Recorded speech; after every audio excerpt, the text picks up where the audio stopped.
Hi, I'm Umbreon Libris, and this is day 15 of my Pokemon Violet Adventure Journal. Before I picked up my main game, though, I spent a little bit of time playing my alternate game. I don't record that game, so I don't have any footage for this, but I wanted to bring it up because my Fuecoco evolved into Crocalor. This was the first time that I saw it outside of that one raid that I'd seen it before in, so this is a better look than I'd gotten before. But while I still don't like it exactly, now that I've gotten a better look at it, I don't hate it. It's not that bad. I still haven't seen the final evolution though. Anyway, back in my main file, Indigo and I went out exploring together in Union Circle for the first time. We did a few raids, we had a picnic and made a sandwich together, an absolutely monstrous sandwich. Neither of us realized that we'd be making the same sandwich, so we didn't plan for ingredients that would go well together. And we still managed to put together a sandwich that actually held together and that our characters seemed to like eating in the game, but I can tell you that in real life, the flavor would not have been that good.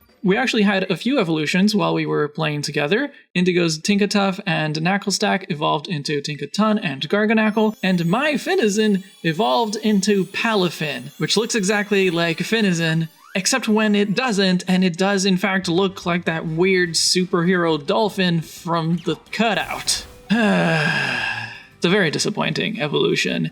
I immediately boxed it, but I'm glad that I happened to have Finizen with me because I was still trying to figure out how to evolve it when we did the Union Circle, because apparently that's a requirement, and I never would have thought of it. This was not the only potentially frustrating evolution method that I encountered today, but we'll get back to that. A little bit later, we had two other friends join us in our little Union Circle, and we all headed up to explore Dalisapa Passage together. We were making our way up the mountain when I encountered this tiny and weird Pokemon that I'd never seen before, a Glimmet. It's really odd, but in a way that I actually find kind of cute, like it works for me. But unfortunately, the first one that I battled self-destructed. It turned out, though, that we'd actually found an outbreak, so there were plenty of other Glimmet for me to catch. We spent quite a long time there just hanging out and having our Pokemon auto-battle the Outbreak Pokemon. I'd only been to one Outbreak before, and I didn't really understand how it worked or what the point of it was. At least so far, I hadn't encountered any in-game explanation of how it worked,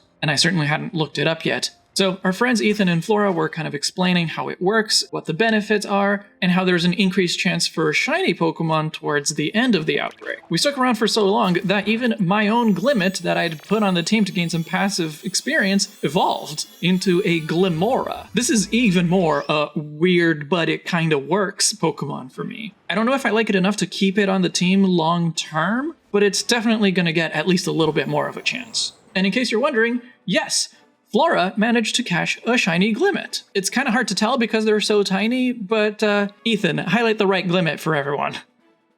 Throughout our time playing together, we did encounter quite a few weird bugs and desync issues, but mostly it was kind of funny, like the sliding ice cube. We had a good laugh about that one. And after the Glimmet outbreak, we went to some raids, including a 5-star Dragonite raid that we failed, mostly because Indigo and I were really behind on levels. So we just didn't have the damage output to beat it in time. We also went to a couple of other outbreaks, but we didn't have any shiny luck. But while we were doing an outbreak of Tadbulb, I saw this Pokemon that I did not recognize from a distance. This was a Pokemon that Indigo was using for the outbreak, and before you say that there was a spoiler, I consider raids and Union Circle and all of that kind of stuff to be the course of the game. It's not a spoiler for me to see a Pokemon that I'd never seen before while playing the game. That's how I expect to see Pokemon.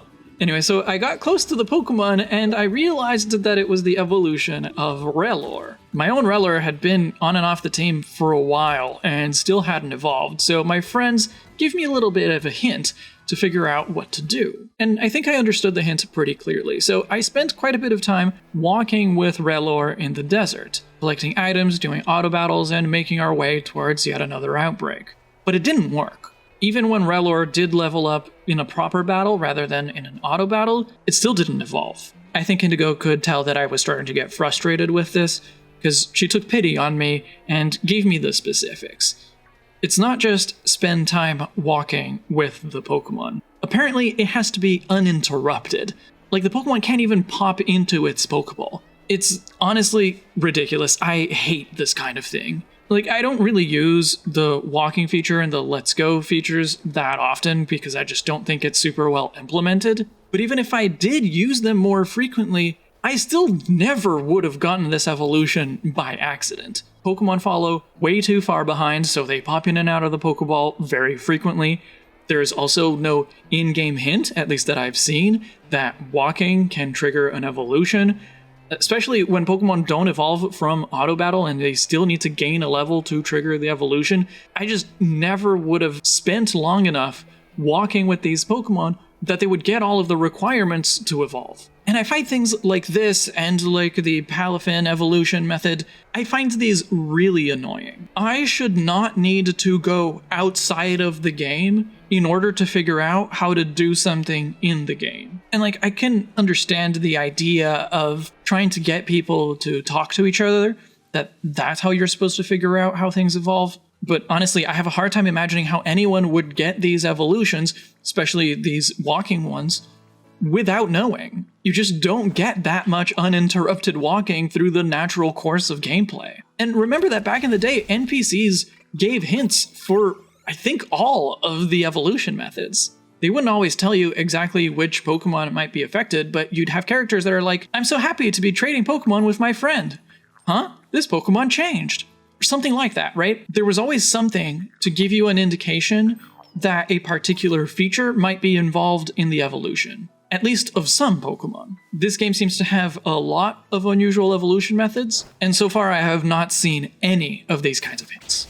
So I spent another really long time walking with Relor. There's no way to know when it's done, so you just kind of have to keep going and try gaining experience every once in a while. I didn't want to use any of my experience candy, I've been trying to save it, but I was definitely getting tired and frustrated, so eventually I gave in. I just completed the level with experience candy and Relor evolved. Rabsca is a pretty interesting looking Pokemon. I don't know if it'll really have space on my team, but at least I found it unique. But of course, that wasn't the only Pokemon that I had to do this whole process with. So rinse and repeat with Pawmot, who eventually evolved into Pawmot, which, once again, as I had already commented the first time that I saw this in a battle, it's just another Pawmi, but bigger. And that was still not the last walking evolution I had. So rinse and repeat with Bramblin. Brambleghast is also just a bigger Bramblin. But whereas Pawmot and Pawmot are at least cute, Brambleghast gets a dumb smiley face. I do not like it at all. Bramblin with just the two cute little seed eyes, and that was it? That was brilliant. Brambleghast ruins it completely. So getting those three evolutions had me relieved that I wouldn't have to carry them around anymore, that I wouldn't have to try to figure it out anymore. But I was not feeling particularly satisfied with that being the end of the day. So I decided to go and do the one plot thing that I had been planning on doing today.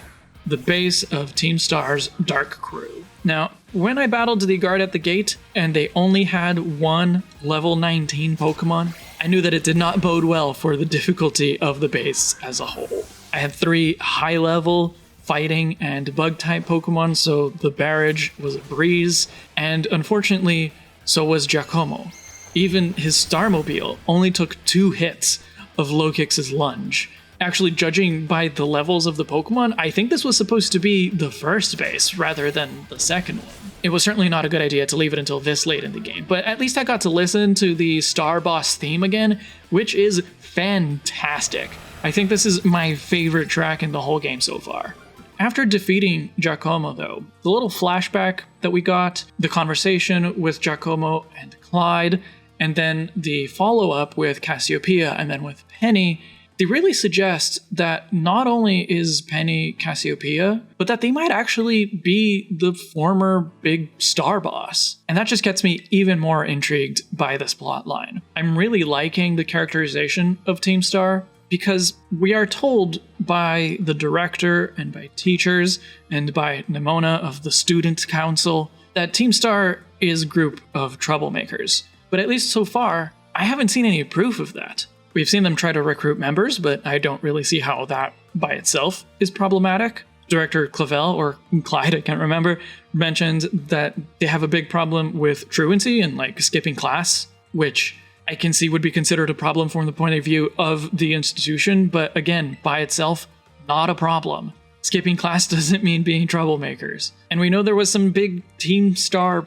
plan, Operation Star, but at this point, I don't know what that is. And so, even though I am told that they are troublemakers, I'm not convinced that they really are. From what I can see, Team Star is, for these people, just a way to provide something that the Academy itself never did. They are a community. And if that's the case, I'd be more likely to defend them than to try to break them apart.